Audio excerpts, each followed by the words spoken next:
It's like 32 degrees, and if you're in America, it's this many Fahrenheit. It's just too hot, and I was out before, I just got home, and I'm like, how am I gonna film this video today? Because we're gonna be going and getting drone photos, as you can already tell by the title of this video.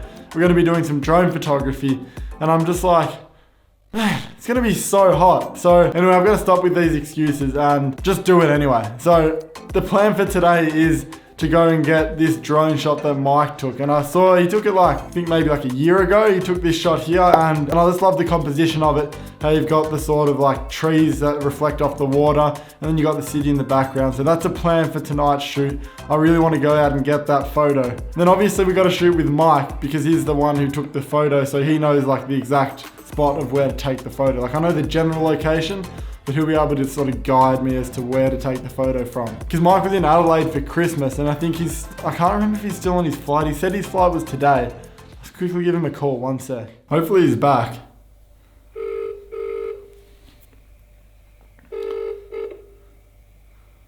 Hey, Brack. Yo, Mike, you're back from the airport, right? Yeah, man. Hey, this is what happened, yeah? So What? I got back home. I got a call from Jetstar. And apparently, I picked up the wrong bag. So because there's another guy, his name's Nathan or something. What? He had the exact same bag as me, identical. And I picked up his bag and put it in the boot of my car and then drove home. So you took someone else's bag home from the airport? Are you serious? Yeah, now I have to go back to the airport and drop it off because he's got a connecting flight. So I got to rush back to the airport so I can swap bags with him and hopefully he doesn't miss his flight because me, I'm such an idiot. Oh my God. Well, bro, it's only like 4 o'clock now, so I think you might be able to make it back. I don't know. Either way, let me know when you're back from the airport. Yeah, hopefully there's not too much traffic. Yeah. I should just be able to make it. Alright. Either way, let me know, bro. Let me know once you're back from the airport. Alright, Don, I'll call you ASAP. Alright. See you, bro. Good luck. Alright, thanks, bro. Thank you. Well, alright, well, that changes things up. Hopefully Mike gets his bags back. That's the main thing, obviously, but like, also we want to get this photo, so hopefully Mike makes it for the shot, because then otherwise I'm not going to know how to take the photo, but I'm pretty sure he should be back because sunset's at like 8 o'clock and it's only 4 o'clock now, so he should be back in time. Either way, we're going to still do it, even though it's hot, even though Mike might not be able to make it. We're still going to do it, so I don't think there's anything else to say other than let's go and shoot. I really need an ND filter. I've got to hide in this shadow here, otherwise it's too bright. So obviously we're here at Mike's house and he made it. He made it. So hot. How was your bag? Did you get it? Yeah. Yeah. What did the guy say? Nothing. He had to go on a different flight, so I just gave it into reception. That was it. Oh, so he wasn't even there.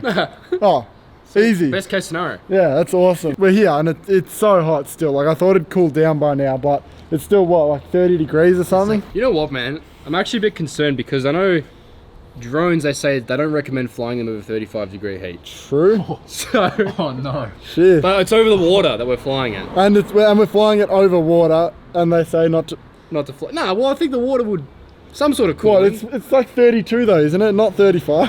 Yeah. We'll just say 32. We'll be fine. I think we'll be fine. Oh, we did it in Seattle. We did it in Seattle across the other side of the planet where the weather's completely different, so it's fine in Australia. Yep. That is our logic for today. Anyway, let's just do it.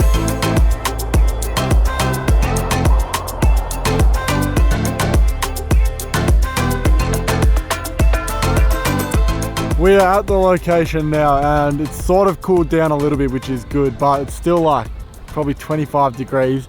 Which I think that should be fine for the drone. I think it's like 25 degrees now. It's actually a lot cooler here than when we left. Yeah. Okay, essentially, we're gonna wait for a bit longer because there are quite a few clouds, and my ideal shot of this location is like a sunset shot, but obviously, as you can see, there's quite a lot of clouds overcasting the shot. Isn't that good? Like when I was thinking about this shoot, I wanted there to be some clouds because that means that the sun can reflect off that and then you get a good drone shot because like it'd be a good sunset. But I think this is a bit too much. Okay, how you can tell if it's going to be a good sunset or not, when there's about an hour or two left before the actual sun is about to set, so obviously you can search up that time, there's a band of clouds, like where the horizon is. And if there's a lot of clouds where the horizon is, more often than not, the sun is not going to be able to burst through those amount of clouds, right? Yeah, But yeah. if you've got heaps of clouds in the sky and you can see the horizon line really easily, most likely when the sun sets, it's going to shine upwards towards the clouds and you're going to get all this light in the clouds.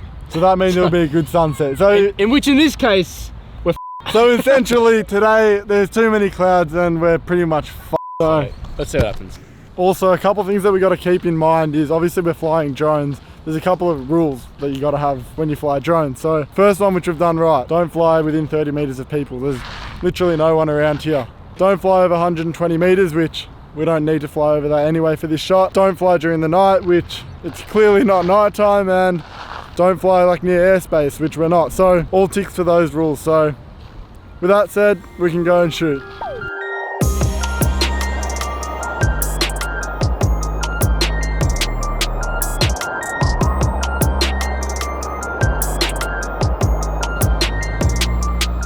I don't know, I reckon we gotta wait a bit. Like the sun hasn't really set much yet. I reckon if we give it maybe like half an hour or something, I might land the drone now and then we'll wait half an hour and then we'll relaunch it. I reckon we'll get some better shots later though.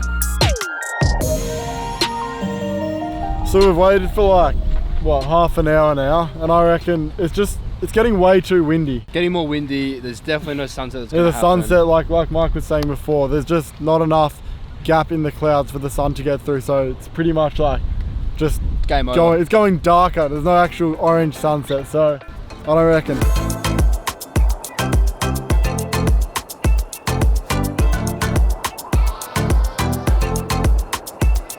Well, that didn't really turn out as I expected it to, but hey, at least we tried, at least we went out, we took the photos, which is the main thing. Whatever the idea is that you have, just go out and do it. Doesn't matter if you don't get the shot that you want like today, as long as you're going out and actually shooting. So obviously when we got there, we couldn't really tell whether it was going to be a good sunset or not. And then as the time passed, we realized that it was just going to be cloudy, and it just ended up being an average grey sunset, and it wasn't really worth it. And it also started to get really windy, so I couldn't actually fly my drone that second time to get a good shot. The shot that I did end up getting was this one here. This is the original photo, and as you can see, the water is really ripply, and that was because it was windy. For me, it would have been ideal if the lake was just flat, because then I would have been able to get that sort of really nice clean reflection that I was aiming to get. But I'm sure I'll go to that spot again one day and get the right shot. I then edited the photo and it looks like this. As you can see, I've done a lot of sort of selective adjustments. I've sort of faked the sunset because there was a bad sunset. So I added that glow in, I